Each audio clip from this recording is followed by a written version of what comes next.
Tsillan Cellars Winery and Vineyards is located on the south shore of Lake Chelan. Even passing through the gates is breathtaking.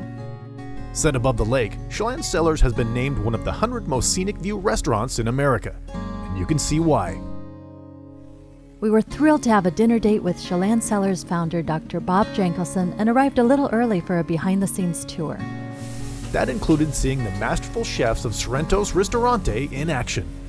Everyone put care into what they did, from the restaurant staff preparing our meal to those setting the table. And then the legend arrived. Dr. Bob Jankelson is the founder of Tsillan Cellars. Dr. Bob was inspired to recreate an Italian country retreat by his dozens of teaching trips to Italy, and even designed the stunning Italian architecture and grounds himself. We don't often get dinner served by a chef. Beautiful. But this was a special occasion. Having grown up in Chelan, being able to share food and wine with someone I had long admired was an honor. So this is our ahi carpaccio, and it's lightly seared ahi tuna, yellowfin. It's drizzled with extra virgin olive oil and a citronette, citrus vinaigrette we make in-house. It's got fried capers, lemon zest, Maldon sea salt, and some fresh parsley. This is our baked feta. It's Mediterranean olives, freshly sliced garlic, and roasted plum tomatoes with a herbed olive oil. And we bake it in the oven for about 10 minutes, serve it with fresh bread. Wow. Wow. Thank you. Incredibly beautiful, yeah. Thank you. Our host was generous with the wine and appetizers. Then I'll take one more piece. Absolutely. Now, we're the first to admit that while we enjoy wine, we aren't what you would call wine connoisseurs. So we loved hearing Dr. Bob's philosophy. Well, first of all, I have to make a confession. I do not have an exquisite palate for wine.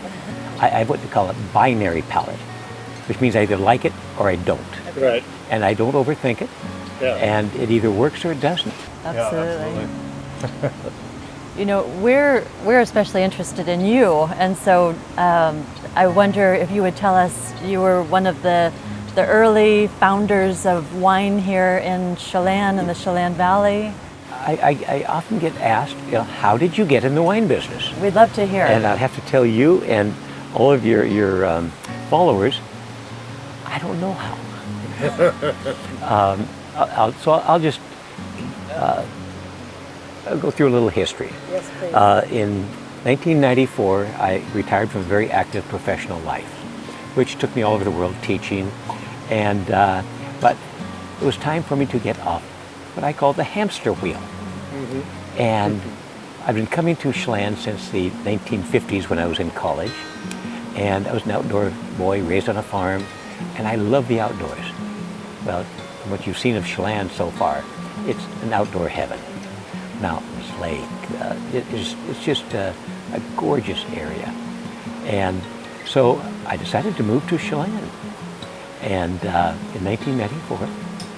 And as I jokingly say, I wasn't bothering anybody, nobody knew I was here. And then in 1999, the famous apple industry, because this was at one time the most famous Red Delicious apple valley in the world. Right. The Chelan Red Delicious apple, it was iconic. And that market imploded overnight, and it was an economic disaster. Orchardists would have to go to the bank to get what they call their growing loans in the spring, because they didn't get paid until the end of the year. And so the banks foreclosed on them, and it wasn't a pretty economic situation. Right. So I've been incredibly fortunate in my life. I've just led a life where ropes of serendipity hang down in front of me, and I grab them and I let people lift me up. And so I combined the fact that I was raised on a little hardscrabble farm. I knew a little farming, and I knew if you could grow the world's best Red Delicious apples, you'd probably grow some of the world's best wine grapes. Right. Although there was a lot of skepticism because there was no established wine or vineyard industry in this valley. Right.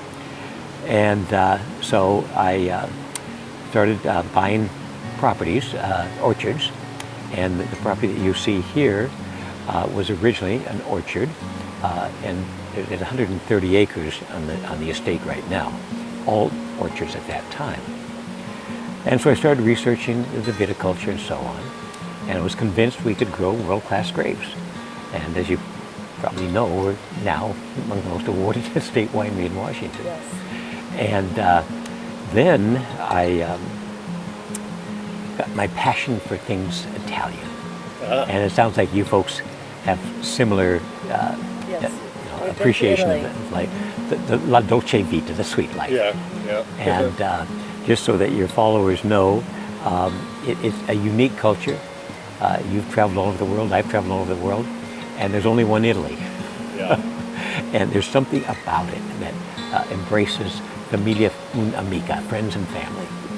And so I thought, I will just create an Italian Mecca where people can experience the joy of the Italian lifestyle, la dolce vita.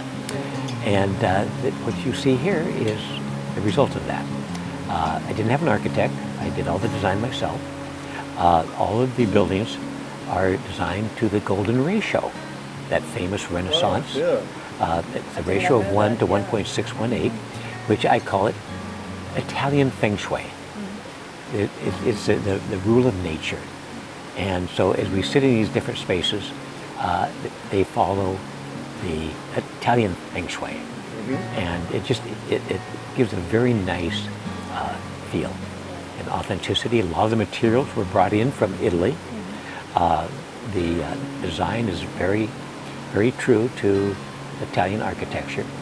And it just gives me great joy to share it with thousands of people every year. But then, the one thing I must absolutely add is I don't do anything myself. I'm an orchestra leader, and I have these incredibly talented people, from Chef Troy to the winemakers, to my vineyard people, to the restaurant staff, my tasting room staff. They just live to make people happy.